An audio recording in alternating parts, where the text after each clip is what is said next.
ఎర్ర బంగారం రైతులు రోడ్డెక్కారు. కనీస మద్దతు ధర కల్పించాలంటూ మిర్చి రైతులు నిరసనలు చేస్తున్నారు. ఆరుగాలం పంటలు పండించిన రైతులు మద్దతు ధర లేక లబోదిబోమంటున్నారు. ఈ ఏడాది మిర్చి పంట వేసిన రైతుల పరిస్థితి దయనీయంగా మారిందని ఆవేదన వ్యక్తం చేస్తున్నారు.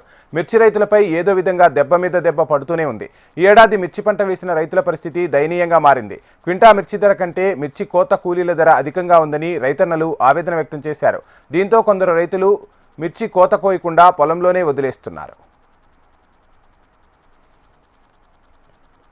ఉమ్మడి గుంటూరు, ప్రకాశం జిల్లాల్లో ఈ ఏడాది ఎర్ర బంగారం పంట విస్తారంగా వేశారు. మిర్చి రైతులు ఏదో రూపంలో దెబ్బ మీద దెబ్బ పడుతూనే ఉందని అంటున్నారు.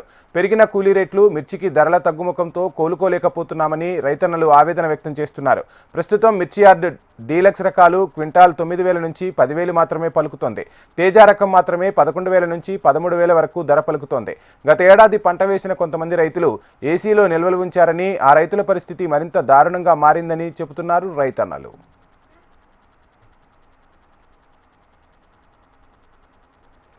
ఈ ఏడాది మిర్చి పంట ఎందుకు వేశామా అని అర్థం కావడం లేదని, రైతులకు మిగిలేది ఏమీ లేదని, ఇక్కడ రేట్లు చూస్తే కన్నీళ్లు వస్తున్నాయంటున్నారు రైతులు. అక్కడ పెట్టుబడి చూస్తే లక్షల రూపాయలు అవుతుంది. కూలీల రేట్లు ఆకాశాన్ని అంటుతున్నాయి. ఇందులో సగం కూలీలకు పోతుంటే ఇక రైతులకు మిగిలేదేమీ లేదని, మిర్చి సాగుతో నిండా మునిగిపోయామంటున్నారు. కూలీల ధరలు క్వింటా మిర్చి ధర కంటే ఎక్కువగా ఉన్నాయంటున్నారు. దీంతో పల్నాడు జిల్లా వినుకొండ, సత్తెనపల్లి, గురజాల, మాచర్ల, దాచేపల్లి లాంటి ప్రాంతాలలో రైతులు మిర్చి పంట కోయకుండానే వదిలివేస్తున్నారు.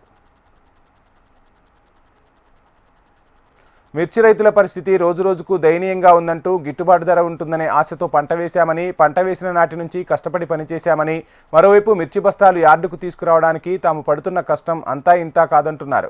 ప్రతి ఏటా మిర్చి కోతకు కూలీలు కర్నూలు నుంచి వలస వస్తున్నారు. ఈ ఏడాది కూలీ రేట్లు 400 రూపాయలకు పెరిగాయి. ఆటో ఖర్చు 50 రూపాయలు అదనంగా చెల్లించాల్సి వస్తోంది. అయితే సర్కార్ రైతులకు గిట్టుబాటు ధర కల్పించాలని, రైతులను ప్రభుత్వమే ఆదుకోవాలని కోరుతున్నారు. ఏది పట్టించుకోలేదు. మేము ఏమి 10 మంది తెంపితే ఒక గింట మీద సార్ ఇలా 3,000, 2,500 తాలగాలు రాసినారు. 10,000, 9,000 ఎరగాలు రాసే కనిష్టం మందులకు జరిపోయినట్ల పరిస్థితి వచ్చింది సార్ రైతు. దీన్ని ఏమి చేయాలో, నెక్స్ట్ వేయాలా వద్దా అనేది కూడా ఇబ్బందికరంగా ఉంది సార్. 4 ఎకరాలు వేసా, 4 ఎకరాల మీద మొత్తం వచ్చేసి 2 లక్షలు అప్పు మేమే చేసి వాళ్ళకి 500, 400. ఇప్పుడు కూడా కూలీలు తగ్గలేదు. 400-300 పొద్దునేమి 10, 11, 12 రాసిపోతారు. అంతవరకు వచ్చి 4-5 సెంతలకు వచ్చిన తర్వాత వాళ్ళమంటున్నారు. మరి కుసుమకం వల్ల సార్ అది వచ్చి 10కి ఇస్తావా, 9కి ఇస్తావా అని మరి ఒక బేరం ప్రభుత్వం